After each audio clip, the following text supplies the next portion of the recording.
Fazer a prece para começar. Então eu leio só a mensagem do Minuto de Sabedoria. Posso? Faça questão de ser alegre e otimista.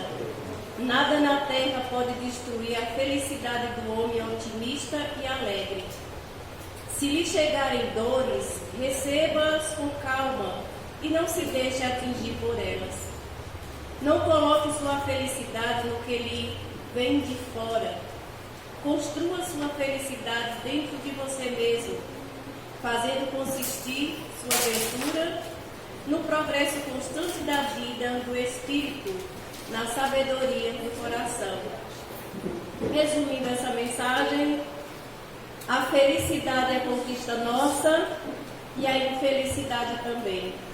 A gente não deve culpar ninguém pela nossa dor, porque são tudo conquistadas, todas conquistadas por nós mesmos, a dor, a infelicidade e tudo isso mais. Então a Ana vai fazer a mensagem. Como? É bom, né? É que todo mundo escuta, né? Aí você é de Cabo de Santo Agostinho, né? Aí o nosso companheiro aqui veio do Cabo de Santo Agostinho. Como eu falei para ele que não escutou ontem, agora eu posso desencarnar lindamente, porque o meu sonho era ele vir aqui. Agora ele veio, graças a Deus. Amanhã ele vai ser inteiro. Pode ir, não tem nada não. Aí a gente toca aquela música linda, sabe? Aquela Sei. maravilhosa. É para fugir, né, Maria? Vai sair nada. Meio de lado. Então ela faz a prece e eu não consigo Deixa o povo passar.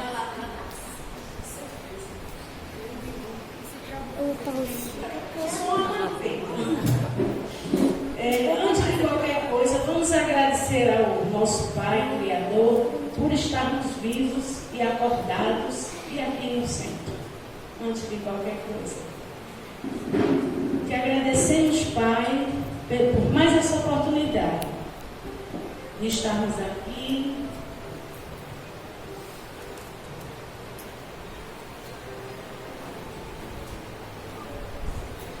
Aprendendo, crescendo,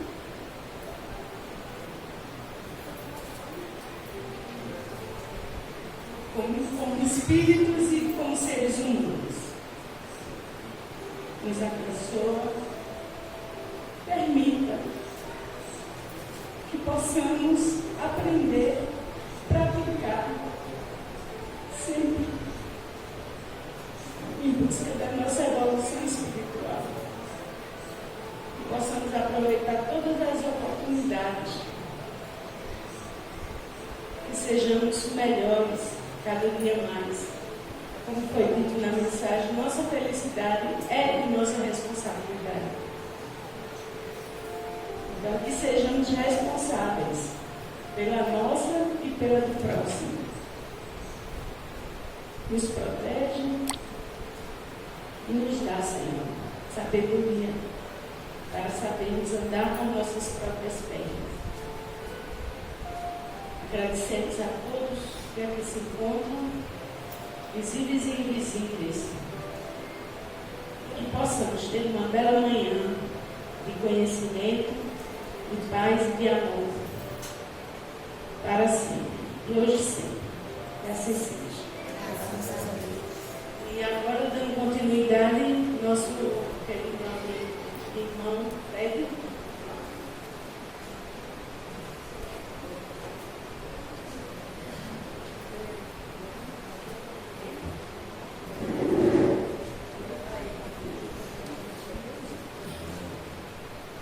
Bom dia a todos. Bom dia a todos. Bom dia! Bem, eu soube que a nossa amiga Ana, né? Se passaram carro de som, anunciando a inauguração da nova farmácia do bairro, ela chora. Meus amigos, o nosso seminário sobre mediunidade e amor constará de 2 etapas, com um intervalo de cerca de 15 a 20 minutos. A primeira etapa, a gente vai fazer um apanhado histórico sobre a questão da mediunidade, da história da humanidade. Vamos falar sobre a visão espírita a respeito do fenômeno psíquico mediúnico. Vamos verificar as diversas condições da mediunidade.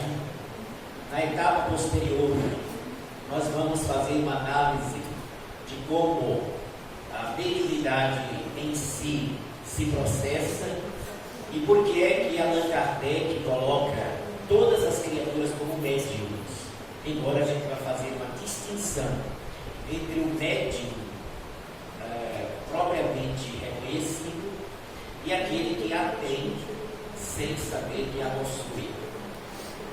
Concluindo o nosso trabalho com a associação de que maneira a gente pode efetivamente desenvolver ou educar a faculdade mediúnica.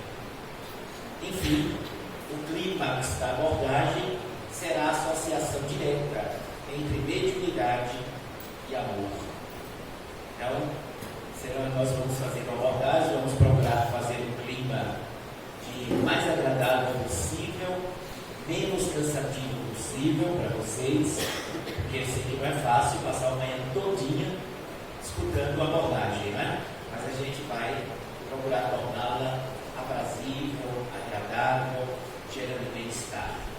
Que os nossos amigos espirituais possam nos inspirar, possam derramar sobre nós, como já o estão fazendo, essas energias serenas e tranquilas, para que a gente possa aproveitar a temática desta manhã.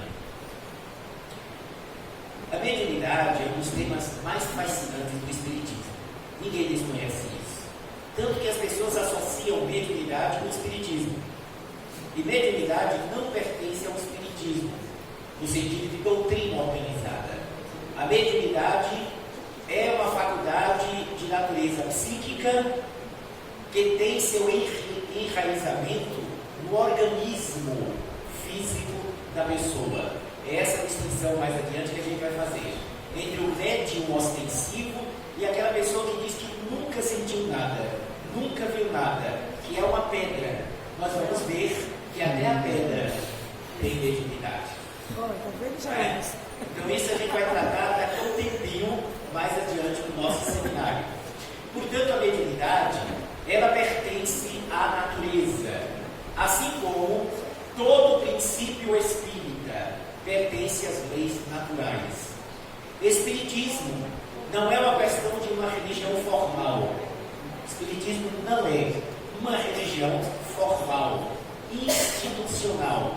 Espiritismo são leis da natureza, leis cósmicas da vida, trazidas em todas as épocas da humanidade.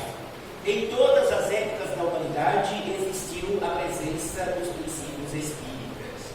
Você encontra na história da humanidade a reencarnação, a mediunidade, a lei de causa e efeito.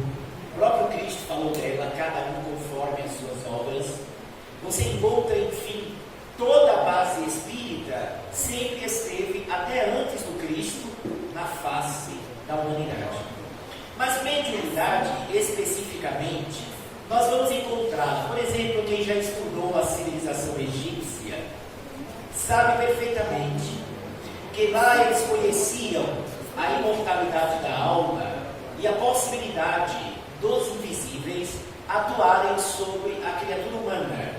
Nas grandes pirâmides de Guelpes, Kefren, Miquelinos, há hieroglifos, desenhos, que mostram verdadeiras reuniões mediúnicas, que as sacerdotisas, os faraós e os sacerdotes realizavam de cunho secreto. Nós vamos encontrar também o conhecimento do Egito Antigo a respeito de um outro corpo, de um organismo que todos nós possuímos além do corpo físico. Esse organismo, que Allan Kardec batizou de perispírito, é um neologismo, ou seja, um nome novo que o codificador do Espiritismo mas a ideia e o conhecimento deste corpo espiritual é tão antigo quanto a história da humanidade. Entre os egípcios antigos, eles diziam que nós possuíamos dois corpos: Ba, corpo físico, Ka, o corpo espiritual ou energético. Em desenhos nas grandes pirâmides, você encontra um corpo deitado na linha horizontal e um outro corpo semelhante se projetando para fora, com uma espécie de linha ligando o alto da cabeça daquele segundo corpo ao corpo que está deitado. Projeção astral, desdobramento, como nós conhecemos na seara espírita. Então eles conheciam perfeitamente que depois da morte nós continuamos com uma outra vestimenta de natureza energética, com uma natureza diferenciada da natureza do corpo físico. Este segundo corpo, ele além de ser molde para o corpo físico, ele permanece conosco na grande viagem após a morte, delineando ou mantendo algo da nossa individualidade. Não é que a gente só vá ser identificado depois da morte se tiver este corpo, mas este corpo facilita, sobretudo, para as almas mais atrasadas que somos nós. Precisamos de forma para ter facilidade para identificar. Porém, nós sabemos que a identificação se dá muito mais através da frequência vibratória, através da vibração da criatura. Eis porque entidades obsessoras, em reencontrando a sua vítima, mesmo a pessoa com outro corpo, mesmo com outro gênero, foi homem, agora mulher, ele identifica que é a mesma criatura. Chego até a dizer: você está com um corpo diferente, mas eu sei que é você. E como é que ele sabe que é a pessoa, aquela mesma pessoa de outra vida? Pela frequência vibratória, pela vibração. Os fluidos que a gente emite carregam a nossa história. E quando há a necessidade da identificação, eles compreendem perfeitamente e enxergam a pessoa como ela era no passado, não como ela está se apresentando agora. Então esse corpo espiritual está na Bíblia. Quando Paulo de Tarso diz: semeia-se corpo animal, colhe-se corpo celestial. Pitons, pitonisa, sacerdotisas, profetas, hierofantes, eram os nomes diversos para aquilo que nós conhecemos hoje como médiuns, no meio espírita. Fora do meio espírita é conhecido como sensitivo, paranormal e, em alguns casos, anormal, dependendo do preconceito que se tenha contra a faculdade mediúnica. Então nós vamos verificar também na Grécia, quando Sócrates ensinava que ele mesmo era médium. Ele dizia: eu escuto a voz do meu daimon. A palavra daimon, por gentileza, não deve ser interpretada como demônio no sentido tradicional teológico. Daimon, em grego clássico, significa gêmeo. E ele ensinava, Sócrates, que existiam daimons bons, daimons maus, daimons sábios, daimons pouco inteligentes.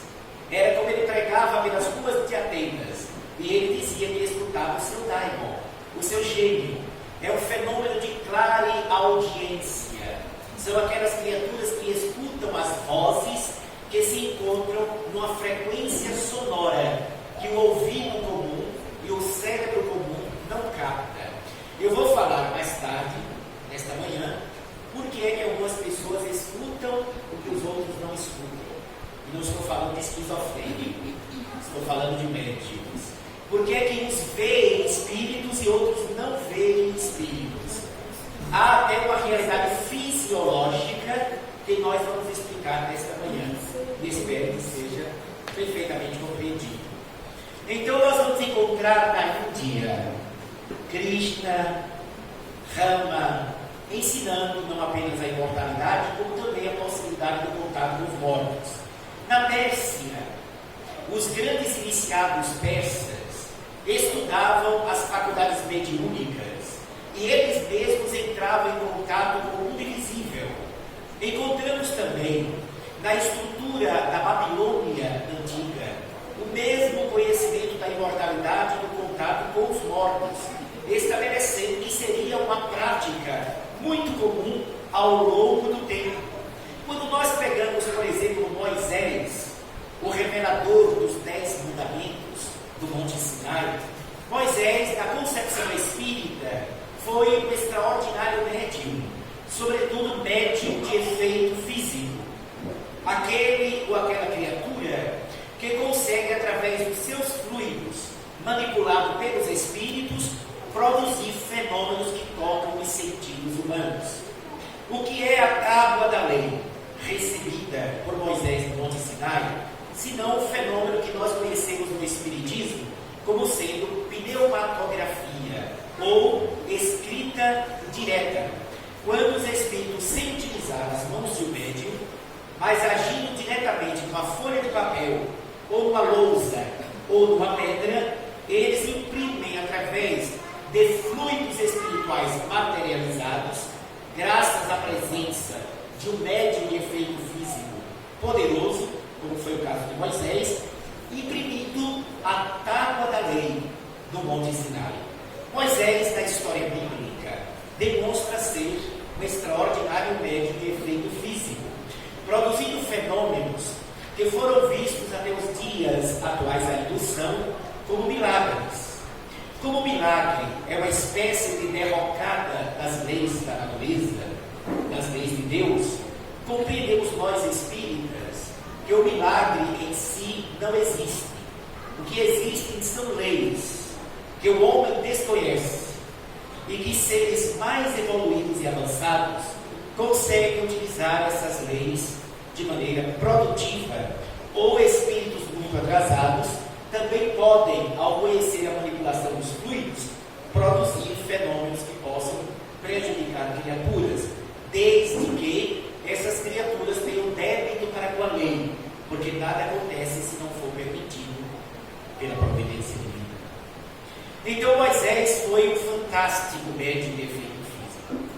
Alguém pode dizer que a Bíblia proíbe o contato com os mortos, e Moisés de fato proibiu. Agora nós temos umas questões para analisar. Primeira questão: se se proibiu, é porque se falava com os mortos. Ninguém proíbe o que não se faz. Alguém aqui de vocês é tão maluco ao ponto de botar uma placa: não pise na grama em cima do cimento? Se vocês botaram uma placa, tem grama ou tem cimento? Grama. Você só bota essa placa quando tem jardim, não é verdade? Não pise na grama.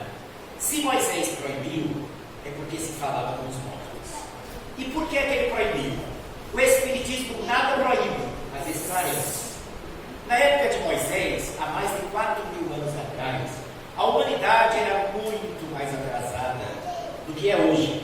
E como o povo hebreu foi escravizado pelo Egito antigo durante mais de 400 anos, toda uma geração, a cultura hebraica já havia sido perdida, e os judeus ou os hebreus, eles haviam assimilado a cultura politeísta da civilização egípcia. Moisés, que trouxe a missão não apenas de libertar o povo hebreu da escravização egípcia, mas também preparar o caminho e disseminar o monoteísmo, a crença em um só Deus. E Moisés, ele fez um caminho de mais de 40 anos no deserto, até chegar à terra prometida. De onde Moisés saiu para chegar à chamada terra prometida, ele não precisava passar 40 anos. Ele ficou dando voltas no deserto, porque Moisés era muito sábio. Qual foi a estratégia de Moisés? Qual foi a didática de Moisés? Com o povo oprimido durante 400 anos, um povo que entrava em contato com o mundo invisível para coisas banais, para qualquer motivo, ele começou a dar um circuito antigo para que os mais velhos fossem desencarnando, fossem morrendo no caminho, ao mesmo tempo em que ele iria retomando a cultura hebraica com os mais novos, havendo um processo de substituição natural. E a proibição de Moisés foi exatamente para que não se vulgarizasse o contato com o mundo espiritual. Ainda hoje, tem pessoas que procuram o centro espírita para coisas vulgares, para saber se vai dar certo o casamento, se pode vender a casa, se vai conseguir emprego. Vou dizer uma coisa, uma experiência que eu passei na nossa instituição. Escutei uma jovem, 18, 19 anos, perguntando por mim. Queria falar com o Frederico, fui lá atender, pois não, minha amiga. Eu disse, olha, eu vim aqui porque eu comecei um relacionamento novo. E eu queria saber se vai dar certo. Se ele é a pessoa certa. Eu disse, minha filha, quem beija ele é você, não sou eu. A química é o beijo.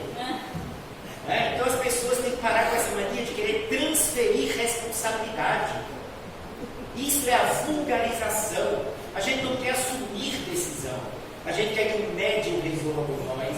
A gente quer que o espírito resolva as nossas decisões. A gente quer que o padre resolva, que o pastor diga como a gente deve fazer, que o rabino nos indique isso, aquilo. Isto é uma abdicação, é uma renúncia a um dos tesouros que Deus nos legou de uma maneira encantadora, o livre-arbítrio. Nós não podemos renunciar ao livre-arbítrio. Uma coisa é você ter referência. Uma coisa é você buscar, podemos fazer, conselho do pastor, do médium, do dirigente da casa espírita, do padre, mas a gente não pode abdicar da nossa capacidade de decidir. Não são os espíritos que devem decidir se eu vou viajar ou não vou viajar. Isso é um problema pessoal. Uma senhora que teve problema de obsessão foi tratada, recuperou-se, já estava fazendo parte das atividades da nossa instituição. E próximo ao final de ano, no mês de novembro, ela me procurou e disse, Fred, olha, minha filha que mora em Londres mandou 2 passagens de volta para eu passar o Natal com ela e o final de ano. Mas eu só viajo se o senhor me dissesse se eu posso ir. Eu disse, minha filha, ela tem condição de mandar mais 2? Porque se ela mandar até eu vou. Vai embora, não, mas só você faça isso não. Se você está bem, lembre-se que nós estaremos bem em qualquer lugar, desde que oremos e vigiemos. Então, foi isso que Moisés proibiu, a vulgarização, a leviandade. Qualquer motivo a gente querer saber se os espíritos concordam ou não. Porque os espíritos, quem são eles? Na sua grande maioria. Pergunta do senhor Allan Kardec, que eu acho uma das respostas mais lindas da qualificação espírita, é quando Allan Kardec pergunta, quem são vocês? Quando ele estava começando o contato com aqueles seres visíveis. E a resposta dos homens que viveram na Terra. Olha que coisa linda de resposta, né? Para o medroso arrepia, mas para a gente é um encanto. Nós somos as almas dos homens que viveram na Terra. Então Allan Kardec compreendeu que os espíritos nada mais são do que nós, sem um corpo físico. E que como na Terra nós temos uma diversidade de condições humanas, nós temos pessoas sábias, pessoas ignorantes, pessoas nobres, pessoas levianas, pessoas bondosas, pessoas maldosas. O mundo espiritual é formado do mesmo quilate, na mesma condição. Não basta ser espírito para a gente acreditar. A Bíblia está correta. Olha o que a Bíblia diz. Não acrediteis em todos os espíritos, mas verificai se vem de Deus. Todo espírito vem de Deus, porque quem cria os espíritos é Deus. Agora, qual é o sentido da frase? Vir de Deus significa o espírito pode estar em harmonia com a vontade divina, com nobreza, elevação, moral, ou pode ser uma criatura como nós encontramos aqui na Terra, imoral, leviana, equivocada. Então não basta ser uma pessoa desencarnada para a gente acreditar só porque é espírito. É preciso passar pelo crivo da razão e do bom senso. Se aquilo que o espírito fala através do médium tem critérios elevados e nobres, você pode ser mais sábio que um espírito. Você pode ser mais elevado que uma entidade desencarnada. Nabucodonosor era possuído por uma entidade espiritual perturbada e só se acalmava quando a sua filha tocava a harpa. A onda sonora da música elevada acalmava e afastava a entidade espiritual que atuava ali. Então Moisés proibiu a vulgarização. Nós vamos encontrar, por exemplo, o rei Saul, que também havia proibido o contato com o mundo espiritual. A principal médium da época, a pitonisa Guedor, era muito obediente ao rei Saul. Embora ela não o conhecesse pessoalmente, mas ela sabia do edito que ele havia lançado para que não se evocasse mais os mortos. Saul estava cercado pelos filisteus. Recorreu a pitonisa, foi com o capuz disfarçado, para que ela evocasse o profeta Samuel, do qual ele era admirador. Então ele pediu que a pitonisa fizesse a evocação, e ela disse: eu não posso. O meu rei Saul proibiu que evocássemos os mortos.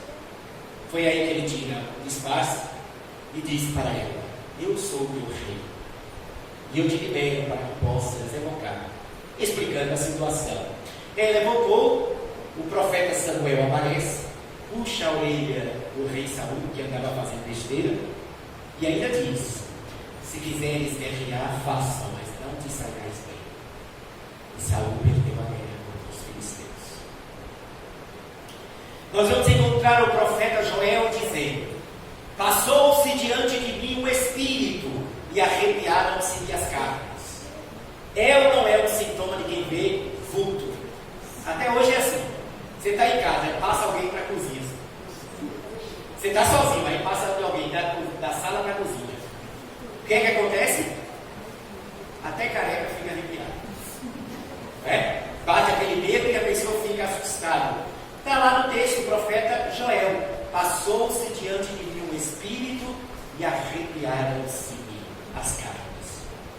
Mas nós chegamos a Jesus de Nazaré.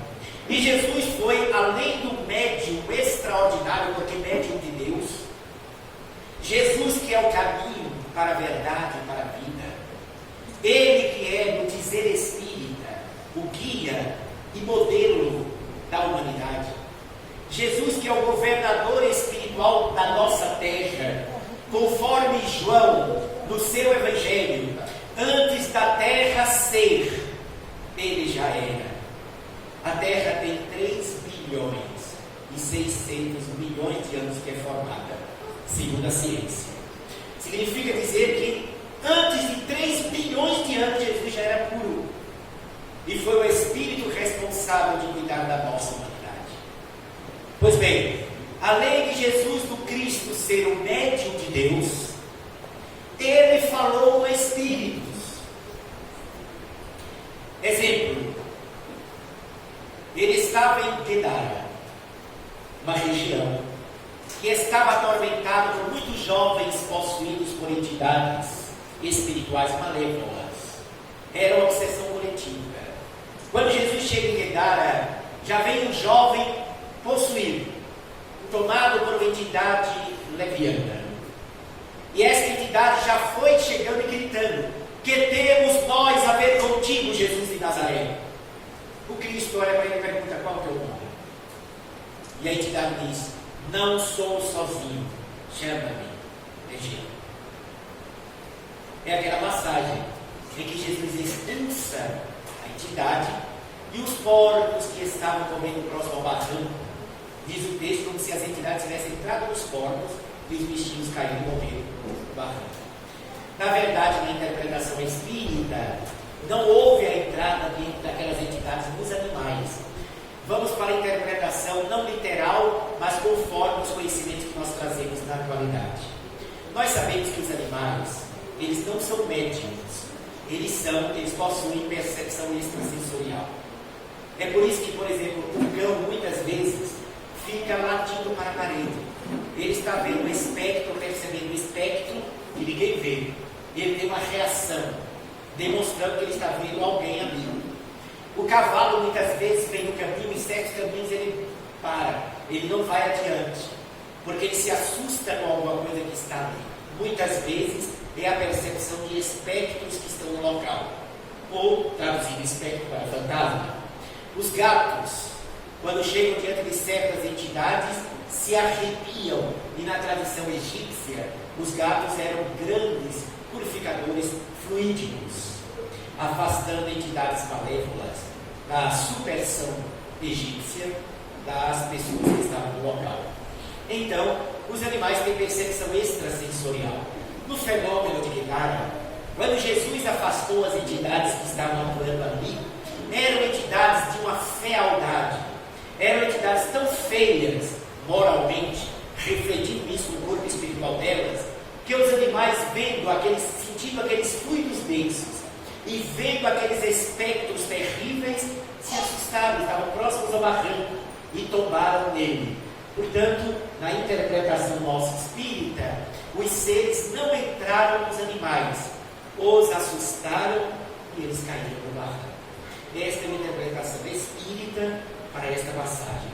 Jesus, no Monte Tabor, no momento da transfiguração, foi visto pelos apóstolos conversando com Moisés e Elias, dois profetas que já haviam vivido muitos séculos antes.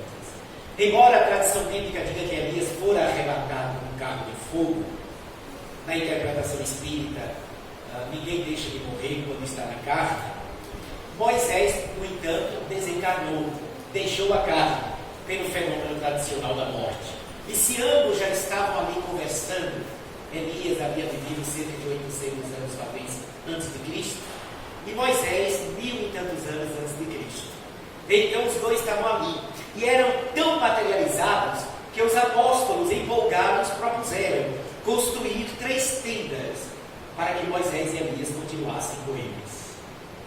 Jesus também explicou que quando o espírito impuro é retirado de alguém, vaga por terreno árido e deserto, e não encontrando lugar para ficar, aquele espírito impuro retorna para a sua antiga hospedaria, a pessoa que ele obsidiava, e encontrando a casa do mesmo jeito como havia deixado, desarrumada, desalinhada moralmente, aquele espírito infeliz ali se instala novamente e ainda traz mais 7 espíritos com ele.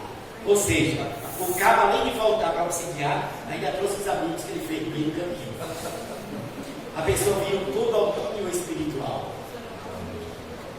Vocês perdoem a voz que depois, desde o começo do ano, fazendo palestra direto, ela já vai começando a cansar. Muito bem. Está certo. Perfeito. Já está aqui. Então, nós temos Jesus explicando o fenômeno que o Espiritismo veio a aprofundar, ao demonstrar, por exemplo, que a obsessão é a perseguição que uma ou mais entidades faz sobre uma ou mais pessoas. A obsessão, portanto, nasce nos defeitos morais que nós carregamos. Porque o fenômeno que o Espiritismo explica da mediunidade, ele é regido pela sintonia. Sintonia é o mecanismo de identificação entre a nossa vibração e a vibração com os invisíveis. É a afinidade que nós desenvolvemos pelos mesmos gostos, pelas mesmas tendências, pelos mesmos pensamentos, pela natureza do comportamento, nós atraímos os espíritos que vibram, pensam, sentem como a gente.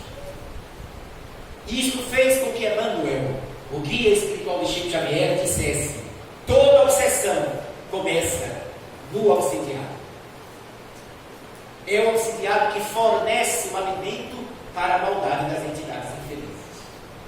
Assim como toda libertação também começa nele. Mude a criatura para melhor, e ela começa a se livrar do processo obsessivo. Não basta reunião de desobsessão, esta ajuda muito. Mas se a pessoa obsidiada não mudar a sua forma de viver, fatalmente voltará a ser atormentada. Você pode tomar 3 tonéis de água fluidificada, tomar 3.538 passes, mas se nós continuarmos com o mesmo comportamento de ordem moral, adoeceremos psiquicamente por um fenômeno de sintonia. Quem quer, vou fazer uma pergunta idiota agora, quem aqui desejaria ser acompanhado só por espíritos angelicais? Levante a mão. Se eu pudesse, levantar até os pés. Todo mundo quer, mas acorda, ou irritado, ou deprimido, ou chateado, briga por qualquer motivo, briga com todo mundo. Então, até os anjos celestiais gostariam, porque por amor eles gostariam de nos ajudar mais.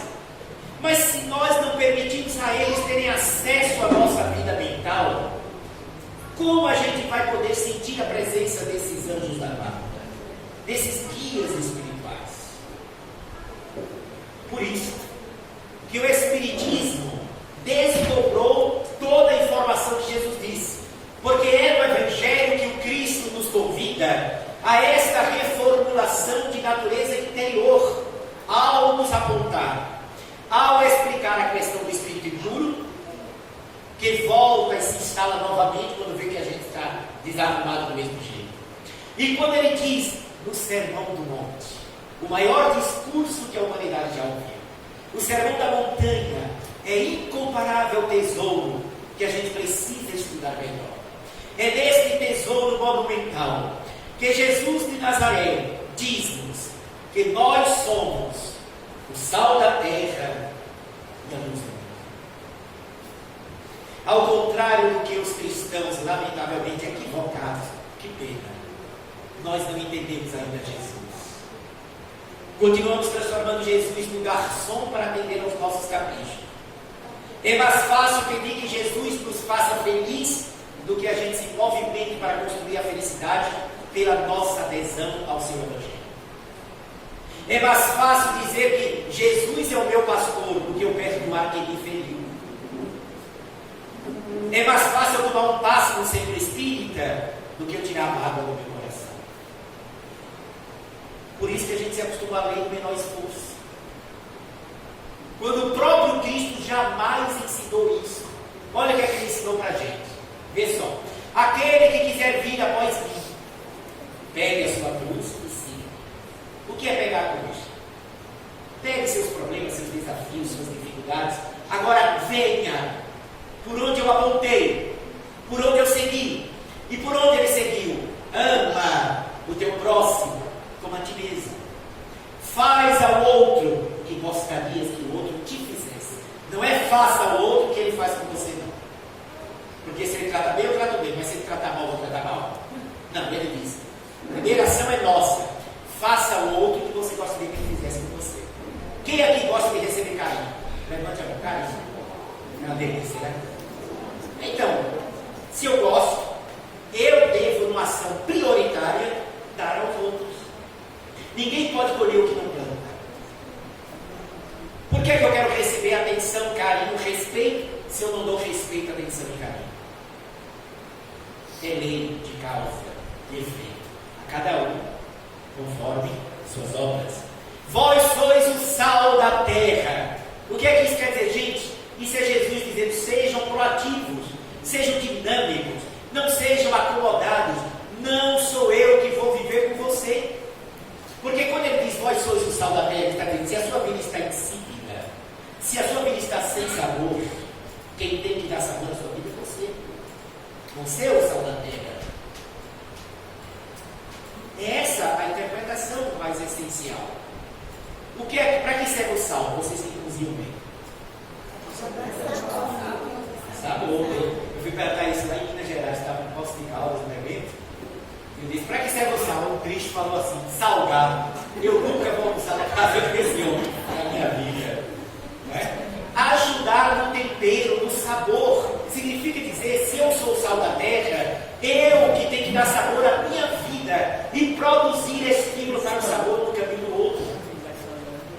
Olha que coisa interessante. Vós sois o sal da terra. A gente fica o tempo todo se queixando. Minha vida está assim, mas Jesus vai dar um jeito. Isso com 18 anos de idade. Eu ainda vou ser feliz, com 28. Com 38 eu vou ser feliz, porque Jesus vai dar um jeito.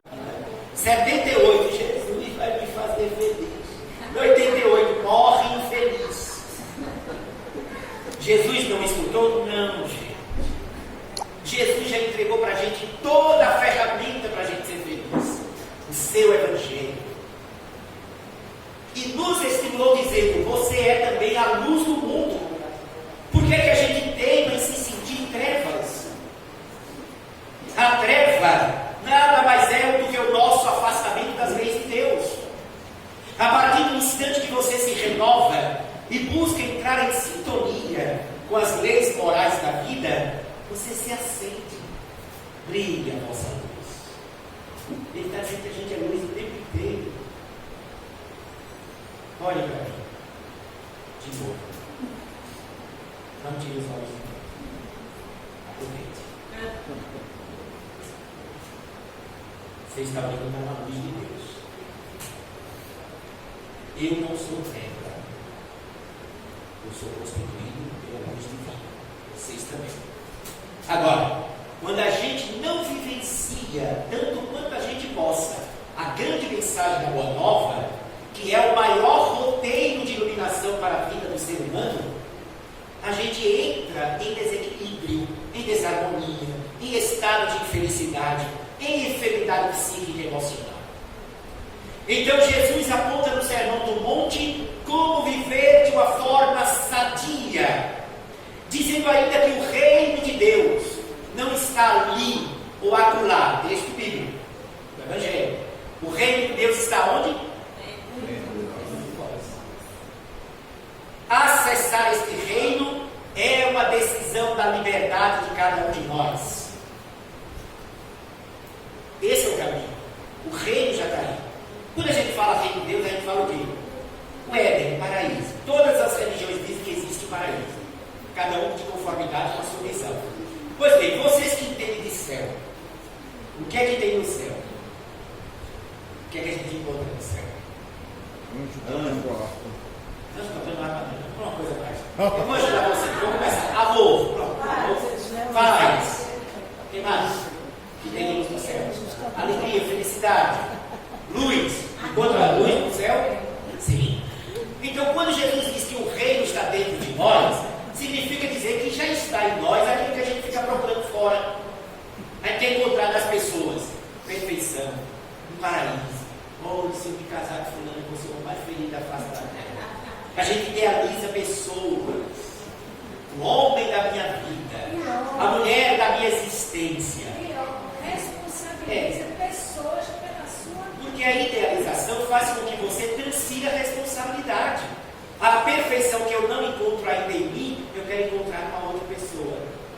Aí vem a frustração, porque não há ninguém perfeito na Terra. Aí a gente casa com o estereótipo, a gente casa com o clichê, e depois de poucos anos de casado vem a realidade. Não é? Aquela figura, né? Que hoje os homens cada vez mais estão se cuidando, né? Vai para a academia, os homens cada vez mais querem virar um triângulo. Vamos lá, segura a frente, bíceps desenvolvido.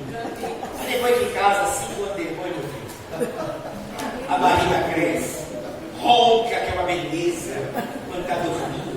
Mas para que a mulher não fique muito em cima, ele também casa com a idealização. O homem também idealiza.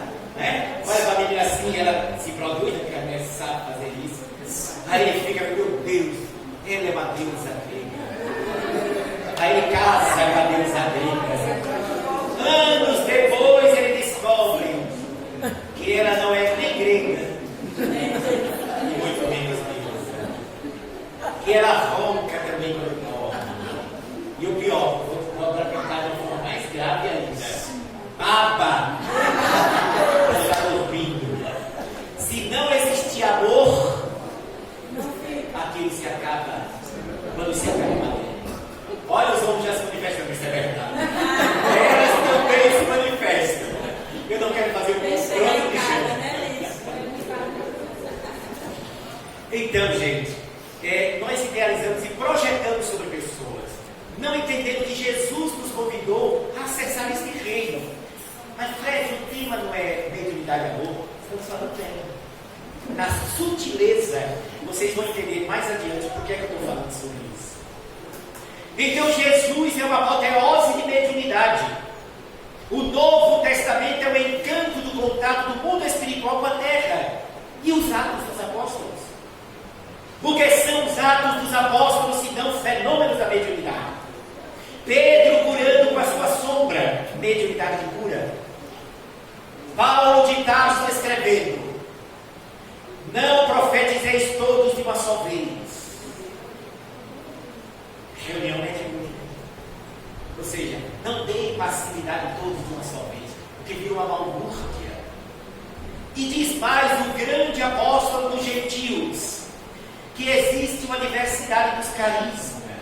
Uns profetizam, outros falam línguas estranhas, outros interpretam sonhos. São as diversidades da mediunidade. Está lá nos Atos dos Apóstolos. Está lá os fenômenos da igreja sendo dirigida pelos santos espíritos, que nada mais são do que as entidades espirituais evoluídas, que orientavam a casa do caminho e as igrejas nascentes. Então, toda a Bíblia é uma apoteose de fenômenos mediúnicos. Aliás, ela já começa com o Espírito, a Bíblia. E o Espírito de Deus andava sobre as águas. Já tinha o Espírito andando sobre as águas. Embora seja a entidade divina que a tudo penetra e a tudo permeia. Paulo de Tarso dizia: estamos mergulhados em Deus. O Espiritismo traz a interpretação. Para esta frase, estamos mergulhados em Deus, diz-nos, através de André Luiz Espírito, pelas mãos de Chico Xavier, na obra Evolução em Dois Mundos, que o fluido cósmico elementar, a matéria elementar primitiva, conforme o livro dos Espíritos nos mostra, é o hausto de Deus, é a mente de Deus, é Deus pensando. Tudo que existe seria a variação desse fluido cósmico universal. Tudo. Nosso corpo de energia, nosso corpo físico, esses tijolos que compõem a parede, tudo isso é uma variação da matéria elementar primitiva. E esta matéria elementar primitiva é a mente de Deus, o fluido divino no processo permanente de criação. Ora, como a gente se movimenta no ar, aqui está a atmosfera é uma variação do fluido cósmico universal, com as suas moléculas de ar. Logo, a gente se movimenta dentro da mente divina. Estamos mergulhados em Deus. Eis porque Deus sabe tudo que você é, que antes de você pedir, Ele já sabe. Então, estamos no contato direto com o mundo dos espíritos. Lamentavelmente, só tivemos 290 anos de cristianismo verdadeiro, porque depois nós tivemos os desvios naturais implementados pelos homens, as teologias humanas, que fez com que nós perdêssemos a pureza do cristianismo primitivo. Aí surgiram outras interpolações, outras interpretações, mas aqui e acolá, sobretudo no período medieval da humanidade, o Senhor da vida nos enviava, sob o comando do Cristo, as almas que vieram para mostrar que precisávamos voltar aos primeiros tempos do cristianismo. E aí nós tivemos Francisco de Assis, nós tivemos a presença de Martinho Lutero, que era médium de efeito físico. É só pegar a história de Lutero e a gente vê o quanto na sua cela de monge ele sofria o assédio do mundo espiritual pela missão que Lutero trazia. Ele muitas vezes sua cama sacudia, os livros caíam, os barulhos tentavam não permitir que ele dormisse. Esses fenômenos nós conhecemos no Espiritismo como reps, pancadas nas paredes, ou fenômenos de efeito físico quando a cama tremia e batia sozinha. Então ele, Lutero, era um missionário de Deus, que viera para convidar a humanidade a voltar aos primeiros tempos do cristianismo. Ele, Calvino, Wycliffe, foram missionários no período em que a cristandade, através da igreja dominante oficial, havia se desviado profundamente da essência do cristianismo e havia se voltado para as coisas passageiras, materiais, erguendo templos de ouro e prata e esquecendo do mais comezinho dever de fraternidade e de proximidade das pessoas. O próprio Francisco, na intimidade da igreja, foi um médium extraordinário, porque Francisco, quem não conhece a história de Francisco de Assis, ouviu a voz que ele dizia: Francesco, reconstrói a minha igreja. Francisco não era Francisco, ele era Giovanni. mas passou por a cristandade como Francisco. Reconstrói minha igreja. E ele lembrou que tinha uma capelinha que estava toda destruída, ele foi lá e reconstruiu. Quando terminou, feliz da vida. Aí quando eu disse, pronto, Senhor, cumpri a missão. Aí eu vi a voz dizendo a mesma coisa. Francesco, reconstrói minha igreja. Aí ele disse, lembrou que tinha uma outra igrejinha. Lá foi ele, coitado, com a mão ferida. Outros vieram, reconstruiu a igreja física. E quando terminou feliz da vida, não tinha nenhuma capela mais para reconstruir. Ele ouviu a voz dizer, Francesco, reconstrói a igreja. Foi aí que ele entendeu que era a igreja da alma. Igreja vem do grego eclésia, assembleia. Reúne as ovelhas para viver o amor como nos primeiros tempos. Reconstrói o que eu trouxe à humanidade. Reconstrói a simplicidade do Evangelho. Reconstrói o amor aos mais pobres e necessitados. Reconstrói a ternura. Reconstrói não mais a base hierárquica, mas a alma do cristianismo, que é a caridade, o amor ao próximo, o ajudar quem precisa. Então Joana d'Arc aparece na França, e ela mesma médium. Joana d'Arc, camponesa, analfabeta, 14 anos de idade, a Virgem de Lorena, porque generais do exército francês não conseguiu libertar a França do domínio da Inglaterra.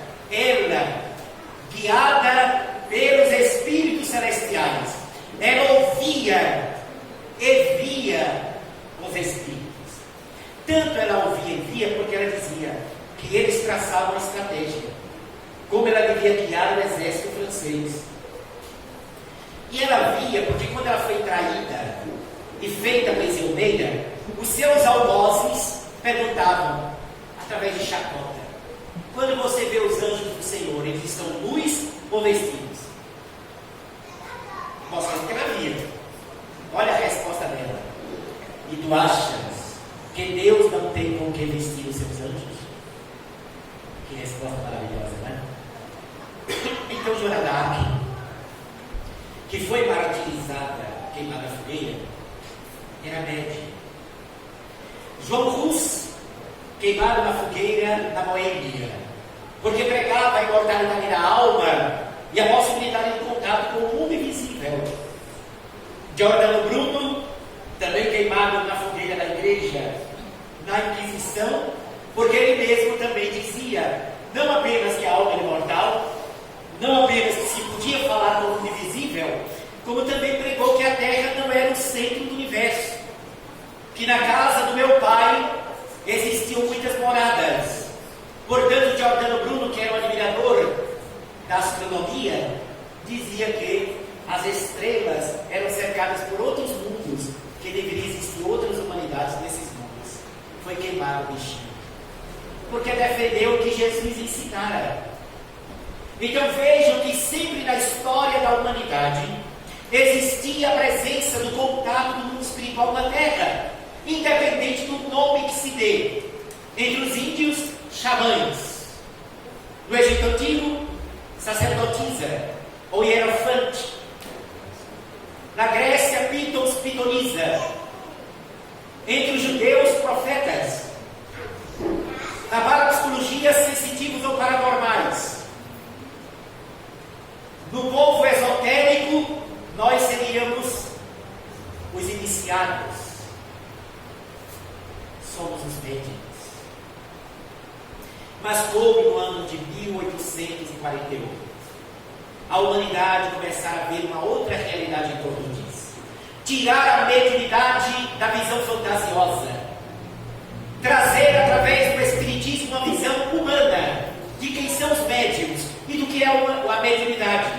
Foi a partir do ano de 1848 em Hartsville, um pequenino vilarejo próximo a Nova York, nos Estados Unidos da América do Norte, na casa da família Fox, que os fenômenos do espiritualismo moderno explodia para a humanidade numa verdadeira invasão invisível, convidando as criaturas para compreender o ser humano, a sua natureza transcendente. que nós somos espíritos imortais e que nós continuamos depois da morte com a nossa experiência comum. Foi em Hydesville que aquelas pancadas estranhas das paredes que assustavam Kate Fox, Margaret Fox e depois a sua irmã mais velha, Lea Fox, que através de uma pergunta muito simples: quem está provocando isso? É uma alma do outro mundo? Perguntou Kate. E a pancada: se foi, deu uma pancada. Se não é, deu duas. E quando ela perguntou isso, ó, uma pancada. Estava o delegado, padre, os pais das meninas.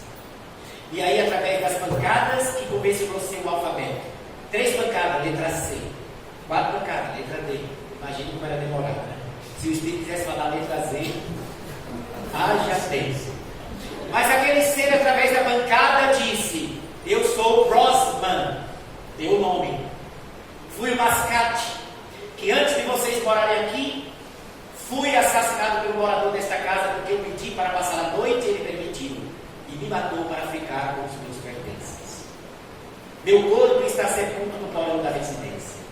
A turma desceu, escavacou e encontrou realmente que havia um esqueleto ali na casa, que era o Rosman, o antigo mascate, que deu origem aos fenômenos do atual espiritismo. Porque o espiritismo é uma lei da natureza, como eu disse no começo, e que sempre esteve na história dos povos. Está sendo compreendido até agora, gente? Vocês estão entendendo? Quem está entendendo? Levante a mão. Não vou perguntar nada, só saber se está entendendo. Ótimo. Perfeito. Então veja assim. A partir daí, as meninas Fox, que eram médiums, o pai dela resolveu tentar a vida na Europa. Embora os Estados Unidos fosse a Meca do mundo novo, ele, devido aos seus negócios, precisou ir para a Europa, morar lá. Aí, na viagem de navio, eles pegaram um navio chamado George Washington. Quando eles chegaram no porto de Bremen, na Alemanha, as meninas foram, durante todos os meses da viagem, fazendo reuniões com a mesa. E os espíritos se manifestavam. Inclusive, grande parte da tripulação do navio se converteu à realidade do contato com os mortos, porque parentes do almirante, do comandante, se comunicaram dando prova de que eram eles mesmos, pelos detalhes que só aquela pessoa sabia. E a partir da década de 50 do século XIX, se espalhou como uma praga. Os fenômenos das mesas que giravam, se manifestavam. Foi no ano de 1854 que o professor Hipólite Leão Denizar Rivail ouviu pela primeira vez a respeito do fenômeno das mesas que giravam. O professor Rivail era um estudioso do magnetismo humano. Ele era um seguidor do médico Franz Anton Mesmer.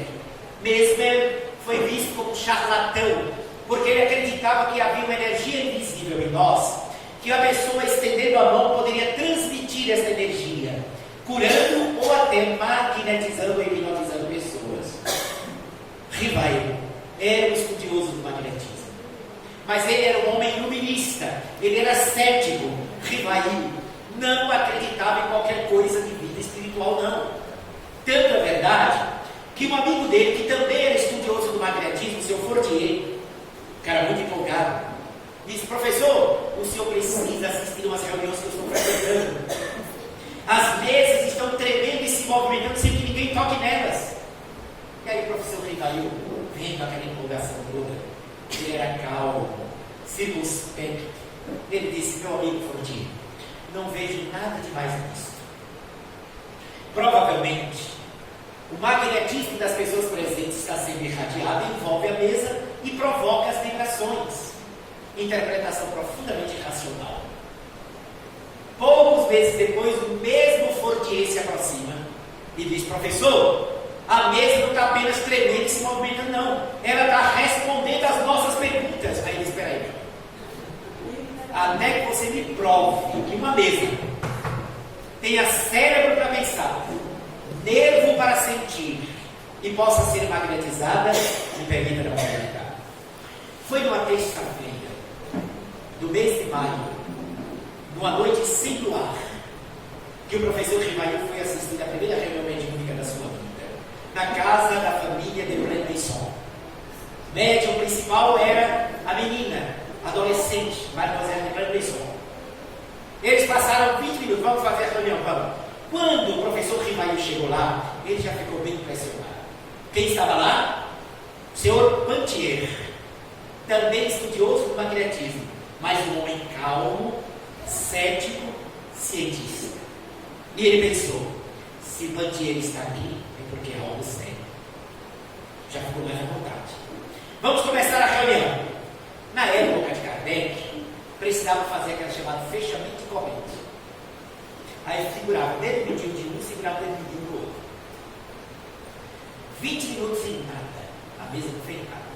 Kardec já estava se sentindo ridículo. Segurou o dedo mindinho de pessoas que não conheciam.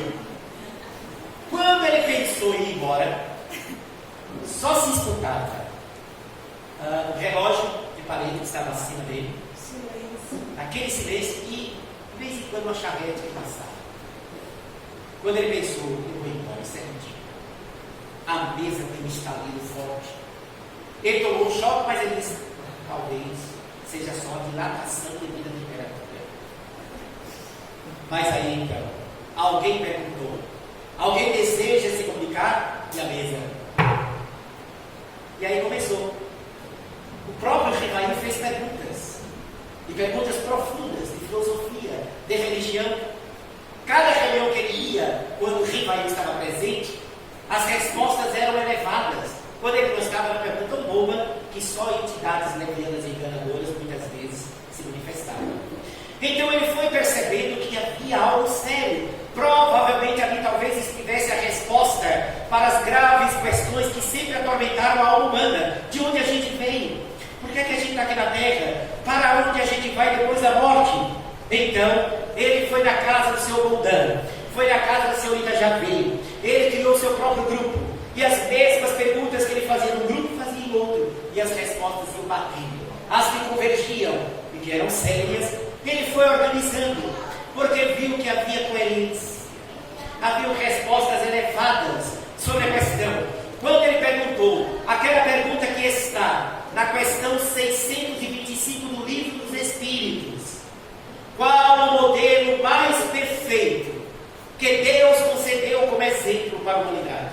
Resposta: Jesus. É a mais sintética resposta do Livro dos Espíritos. Então ele viu que poderia desdobrar melhor o assunto. Antes que vocês comecem a emitir frutos pesados para mim, porque já devem estar cansados, 15 minutos. E voltaremos nessa segunda parte para falar de onde surgiu o Livro dos Médiuns. Quem são os médiuns? O que é a mediunidade em si e o amor. A gente volta daqui a pouquinho. Muita paz.